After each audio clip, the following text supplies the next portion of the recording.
Welcome to the She Said Privacy, He Said Security podcast. Like any good marriage, we will debate, evaluate, and sometimes quarrel about how privacy and security impact business in the 21st century.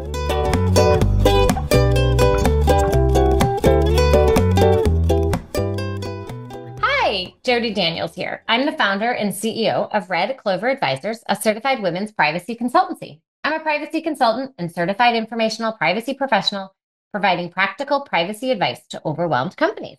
Hi, I am Justin Daniels. I am a shareholder and corporate M&A and tech transaction lawyer at the law firm Baker Donaldson, advising companies in the deployment and scaling of technology.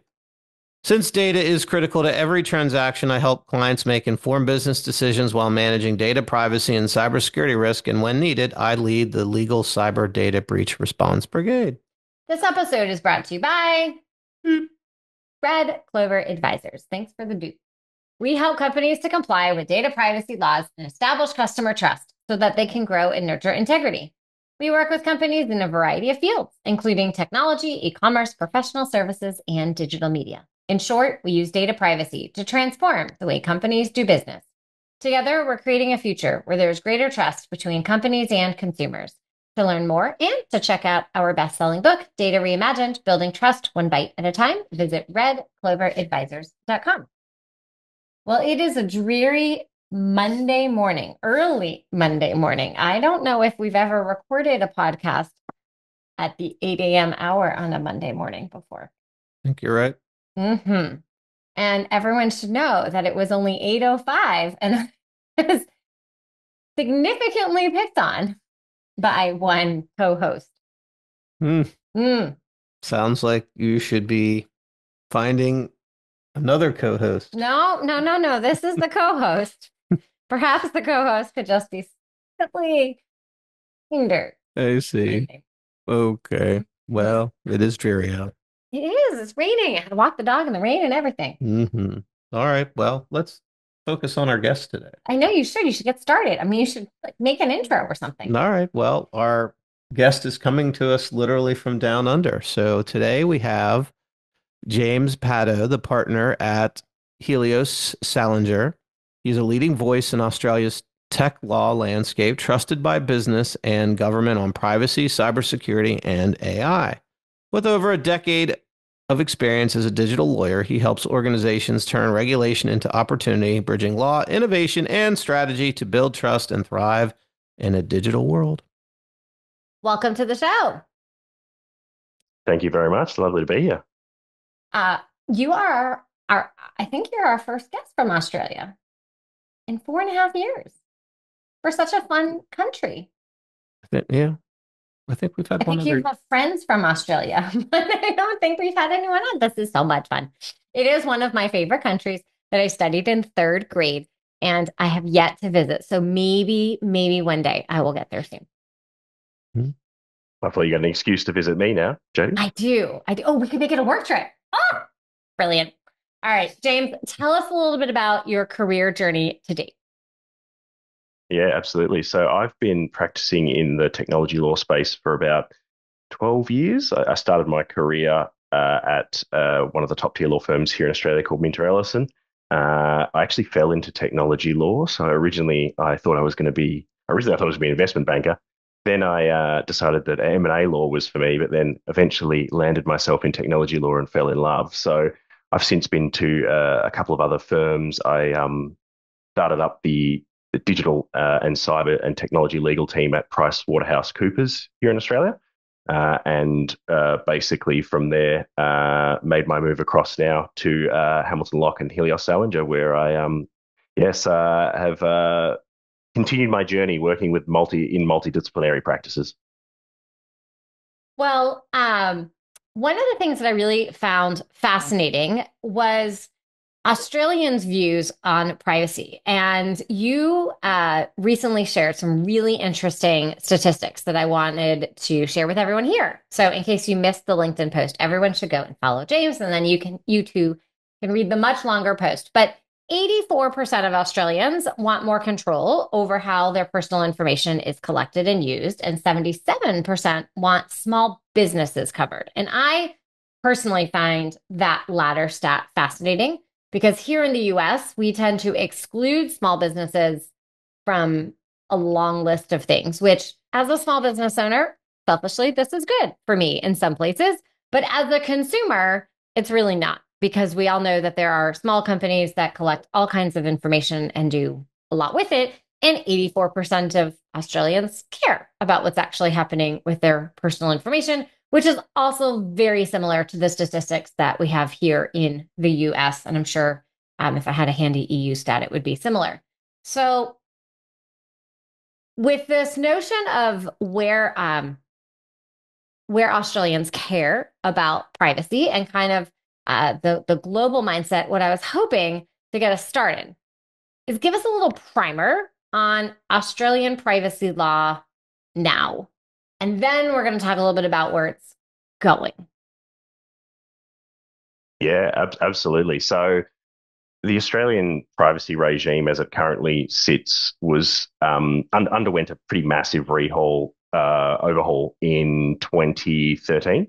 So, funnily enough, just after I started my career, so as soon as I joined the legal fraternity, I was immediately hit with a new privacy regime to get my head around. And so we run with a principle, and basically since then we have had pretty limited changes to our regime. We had the inclusion of a notifiable data breach scheme, so mandatory data breaches. And then also we had some uplifts in our fines, so our enforcement regime, essentially. And that's pretty much about it. There's been bits and pieces around the edge, but we run essentially a principles-based environment or framework. And that has been good in the sense that it applies across most of the economy. We have some exemptions, some key exemptions for particular sectors. So we have exemptions for small businesses. We have exemptions for particular types of information. So there are exemptions around employee records and employee data. And we also have exemptions for, surprise, surprise, political parties, which is actually something that's been quite topical over the last couple of weeks or month or so, as we've just had a large federal election process, which gave rise to a number of people questioning the use of personal information in the hands of political parties. So the regime basically takes you all the way through from establishing privacy management frameworks through to transparency measures like privacy policies. We have collection obligations. We have use and disclosure restrictions, and then we have retention and destruction obligations as well. So in terms of what it covers, it's quite similar to many of the other regimes around the world. It is quite different in terms of the level of compliance that it required as of sort of today. You did mention that we have some changes potentially in the pipeline. We've also had some pretty substantial changes to the enforcement regime actually pass and at the end of last year and go into law as of December last year. And so those changes were pretty fundamental building blocks to what we've been looking at from a reform perspective. I'm curious because every country's definition of small business is different. What is small business defined as here that would qualify as an exemption? So our threshold is essentially $3 million in annual turnover. So if your annual turnover is below $3 million, you won't be covered by the Act. There is some particular sectors that are covered notwithstanding that. And that's things like health service providers and organizations that trade in personal information. So data sharing sort of organizations and data selling organizations, brokers, that sort of thing. But on the whole, if you have under $3 million of annual turnover, you are going to be excluded from the operation of the Act. Okay, thank you. Really, really helpful. And it's also a lower threshold than I might have imagined. Mm. Yeah, but funnily enough, it still leaves a lot of organisations within Australia outside of the ambit of the Act because we have a very small business heavy economy in Australia. Is it global turnover? Most small businesses won't be operating at a global level, but it's essentially the business as a whole. Okay. Thank you for clarifying. Will you stop laughing at me today? I swear you took like the laughing pill. Okay. So you talked about where the law stands now. Can you talk to us a little bit about what has changed or may change in Australian privacy law in 2025 and beyond? Yeah, it's an interesting one. So maybe the best way to do this is to take you a little bit back to see where we've come from, the process that we've been in. So our act was slated for. So well, we had the GDPR come into effect in May 2018. So that was really a point where a lot of countries around the world started to look at their own legislation and started to decide, do we think that our current privacy framework is sufficient? We here in Australia had an announcement by our Attorney General's department, who's the department that essentially leads the Privacy Act reform process, in December 2019 to basically say, we're going to start reviewing our act and we really think we need some level of uplift. So when you think about that, December 2019, and we only really had the first set of changes come out of that process at the end of last year, it's been a very, very long journey for our reform process. And even then, we're nowhere near where we feel like we need to be. So out of that process, we got what was called the Privacy Review Report, which made 89 proposals, so legislative change proposals to the Australian Act. The government came back off the back of that review report and basically agreed to essentially most of them. So there was only 8 that they didn't agree to. The rest were, so 81 of them were agreed and were slated for some level of reform. And then we had our first bill off the back of that at the end of last year, which basically dealt with 24 of those 81 reforms. Now, interestingly enough, none of the reforms that came, well, not really many of the reforms that came through in that first bill were substantive compliance uplifts. And we subsequently found out through the sort of Senate committee report of investigating that was because there was essentially a directive that came through from government that they were trying to minimize the effect on regulated entities.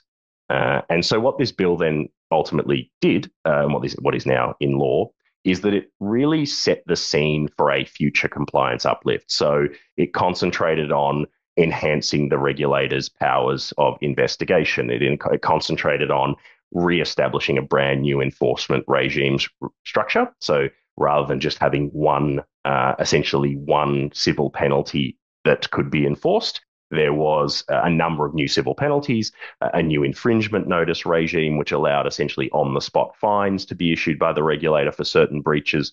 And so all of this became essentially that scene-setting legislation for the next phase of reforms that we're hoping that will come through in the next sort of 12 to 24 months.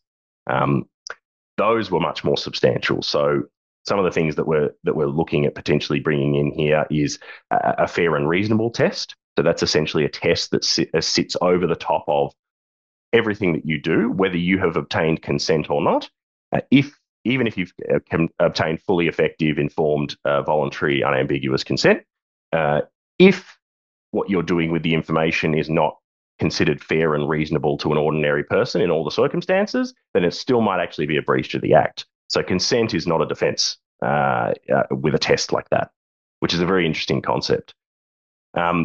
What also came off the back of that is some organisational accountability measures, so what we call data governance style obligations to determine and record the purpose for which you are collecting, using and disclosing information, especially when it's a secondary use. So if you've collected it for a primary use and then you decide later on you're going to use it for a secondary use, you need to have written records of that accessible for the regulator.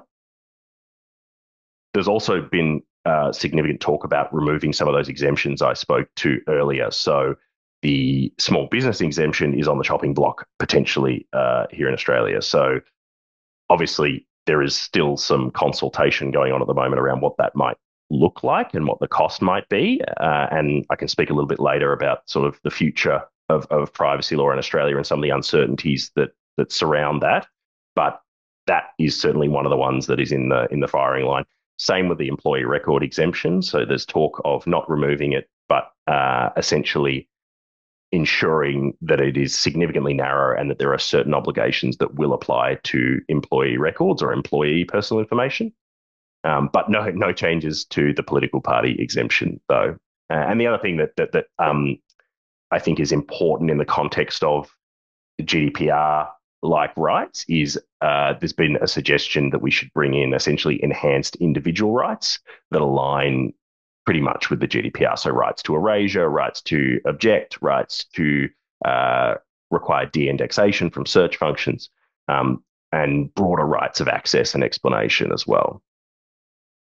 One of the common questions global companies always have is trying to figure out what are the differences or commonalities amongst all these different laws so that they can figure out, how do I actually set up a program? And you started to hint at privacy rights from a GDPR point of view and how that might be something that's coming along. So I have a few questions. One, what do you think, let's say they do come into scope, what is the earliest that might happen? And then can you share some of the other, differences or things that are the same between GDPR and, I appreciate we have 19 different US state laws, but you can kind of, seems still like California, Colorado are some of our bigger ones that companies are sort of, creating their privacy programs to.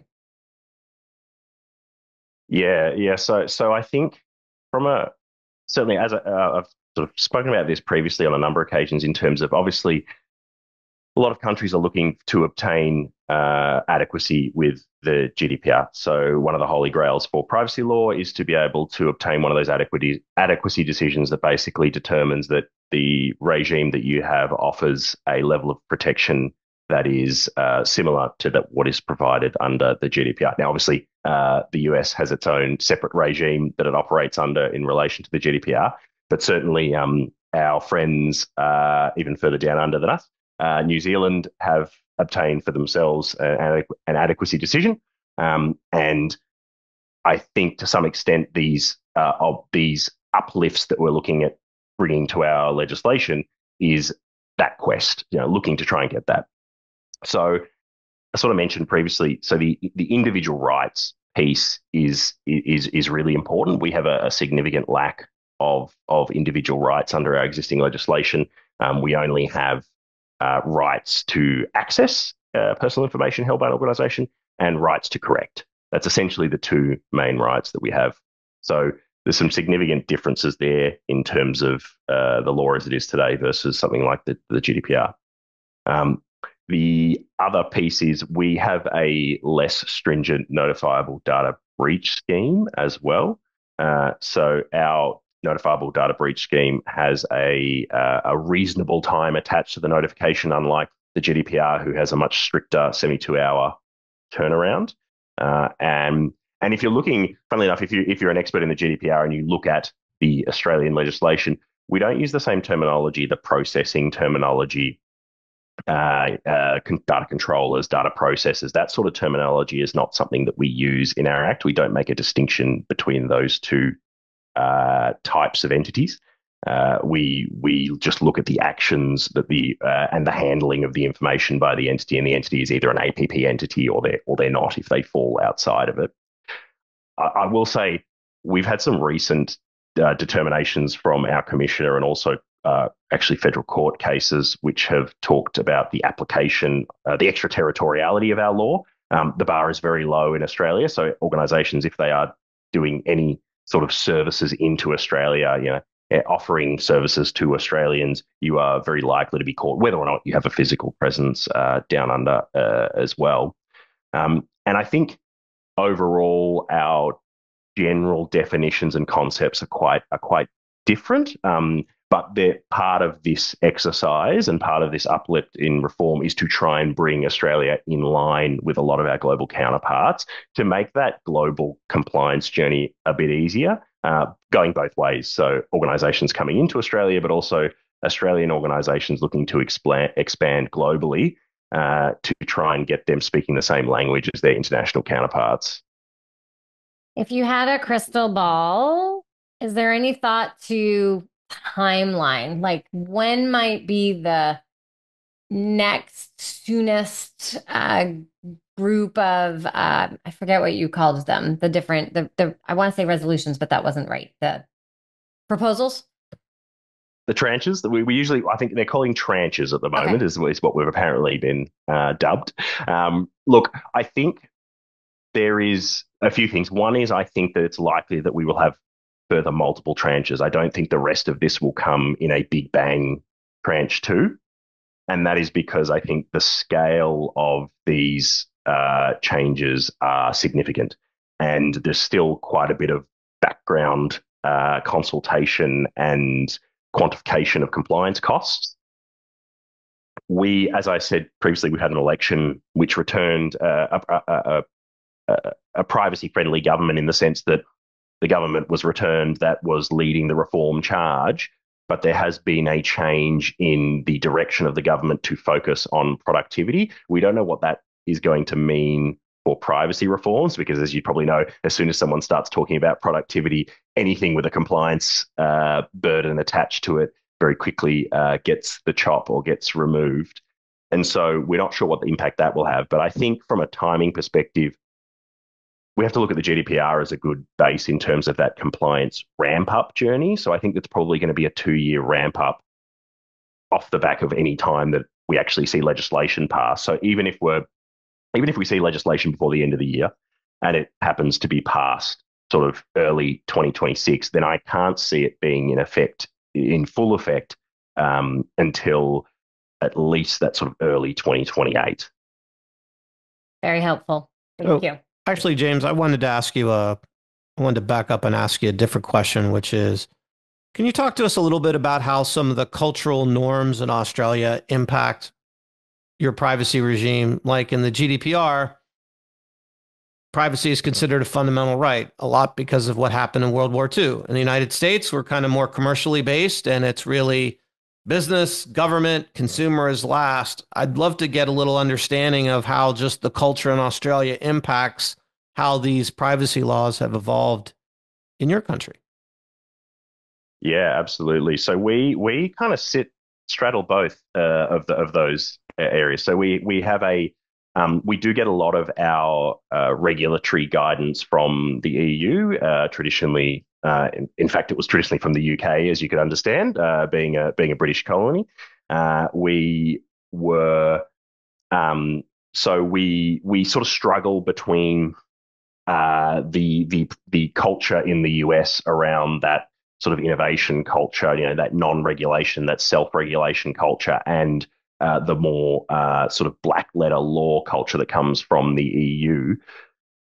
Because we're not, unlike the EU and the US, we don't have that we don't have that big economy and that big sort of data style economies that those jurisdictions have. And so what that means is that we've been allowed to be a little bit more nuanced in the way that we've approached our legislation. And probably the big cultural factor that we have in Australia is the size of our small business sector. And so our business council has been able to protect those businesses by keeping them separate from the legislation. And I think that the other area that we have probably more recently is we've seen, as Jody has said, we've seen a significant increase in awareness around privacy rights and data rights. So I think back in 2012, when we had the original uplift, there wasn't really a full appreciation for what privacy was. People weren't really aware or didn't really understand the way that data was being used. And obviously the way that data has been used and the amount of data that's being collected and utilized by organizations has grown significantly since that time. And I think the Australian public is waking up to that. And because we have a relatively high legislative culture, so we have a lot of laws in Australia, we have a lot of legislation, it makes sense that we are moving more down towards a path towards the European model rather than towards the sort of the more US style model. With so many global companies and a little bit of limbo, it sounds like, of where we are, what do you recommend companies do now? Yes. So there's a few things. One is I mentioned previously that we had some changes in Australia around an on-the-spot fine sort of mechanism, and so they are only for certain breaches of our laws, and they target particular things like the quality of your privacy policy, the direct marketing opt-out procedures that you have. Um, the the data breach response notice that you give, so the accuracy of the data breach response notice that you give. So if you look at these things, these are the things that I speak to my clients about immediately addressing, because this is the low-hanging fruit for the regulator, because rather than traditionally having to go to the federal court to apply a civil penalty, this is something that they can issue in their own right. So you can understand that for them, it's a much lower bar, and so they're more likely to be looking at these things. So when I'm speaking to my clients, we're talking about, well, data breach response preparation. Make sure you have your notification strategy appropriately determined and your data breach protocols ready to go. Have a look at your privacy policy. Make sure you're ticking all the right boxes. Make sure you've got everything that you need, and make sure that you are reflecting the guidance from the regulator around the way, not only what's in your privacy policy, but the way that it's drafted. Plain English, easy to understand. You have to remember that a privacy policy is a transparency document. And so you want to make sure that it is transparent in terms of the way that you're handling information. And then go and revisit those direct marketing activities. Make sure you've got those clear opt-outs available. Now, that's the sort of direct compliance piece that's come out of the most recent reforms. I think in terms of the broader piece around how do you prepare for what's in the pipeline, there are some really good high value, essentially good business things that you can do now to prep yourself for what's coming. And the good thing is, one, they'll build a great foundation for you to launch your compliance journey off once we have a bit more clarity around what that compliance framework looks like. But they'll also generate some business value for you in the meantime. And so that's things like implementing appropriate privacy impact assessment processes and procedures, and making sure that that's done efficiently, making sure that you're building a framework that is risk-based. So, you don't need to do a full privacy impact assessment that is, 50 pages long and 100 questions on lower risk activities. Data breach uplift, so making sure that you've enhanced your incident response readiness across the entire data breach lifecycle. Privacy maturity, so I recommend a lot of my clients, peel back the cover and go and have a look at where you stand currently against today's regime. Find where your risk lies. Find where you have the biggest journey to future compliance, so you can benchmark that privacy maturity assessment against the GDPR. You can benchmark that against where we think the reforms might go. And there's actually, funnily enough, in Australia, we've had some state-based laws that apply to state governments that have implemented some of these, or that are going to implement some of the things that I've spoken about as to what's coming at federal level. So that's in Western Australia. So you've got some benchmarks there that you can look at already and say, okay, how would we perform in that environment? And then finally, it's the standard thing in this space, know your data. So go and have a look at what you've got, understand what you've got. Why did you collect it? Where did you collect it from? And that's going to allow you to build foundational improvements to how your organization manages both personal but also your non-personal data. So there's value in that for your organization. We actually find a lot of companies do data inventories and want to include the non-personal information because they're already doing the same exercise and they're having so much fun. Mm-hmm. Why are you smirking at me? You don't believe it's fun. It can be fun. Okay. So, James, do you have a best privacy tip you'd like to share with our audience? Look, I think my privacy tip comes off that last one. I think that and you sort of mentioned it in the lovely intro you gave me. My aim when I'm dealing with compliance with my clients is to really look for the areas where there is value for your organization, particularly when we don't have the compliance framework or the full set of legislation in front of us. There are things that you can do to build those foundational improvements, and that know your data piece is so important because everything flows from that. And whether that's even your breach response, you can understand what type of data you hold, where it sits. And so if something does happen, you can very, very quickly respond, react, and build trust in your customer base, which ultimately is going to lead to value for your business. And when you are not advising companies on privacy, what do you like to do for fun? Apart from go to the park with my dog, I think video gaming has always been my passion. That's how I got into actually technology law. I was always a big video gamer, and I built my own computers and gaming computers. And then when I found out that there was something that I could do that involved both technology and the law, I got pretty excited, and so that's how I ended up in this. So I still do, even though I've got a family and much less time than I used to at my university days. I still love to get on and play some video games when I get the chance. Well, we are so delighted that you joined us today. Thank you so much. If people would like to connect with you and learn more, where can they go? So LinkedIn is probably the best place to reach out to me in first instance. I'm pretty active on LinkedIn. I try to respond to all the messages that I get, and I try to respond to comments. So that's probably the best place to go. Otherwise, the Helios Salinger website or the Hamilton Lock website, I'm on both. Lucky me. Feel free to reach out with an email or a call, whatever suits. Amazing. Well, I'm going to highly encourage everyone. James, that's how you and I met. Amazing content on LinkedIn. So everyone go follow James. And thank you again for joining us today. My pleasure. Thank you very much for having me. Thanks for listening to the She Said Privacy, He Said Security podcast. If you haven't already, be sure to click subscribe to get future episodes and check us out on LinkedIn. See you next time.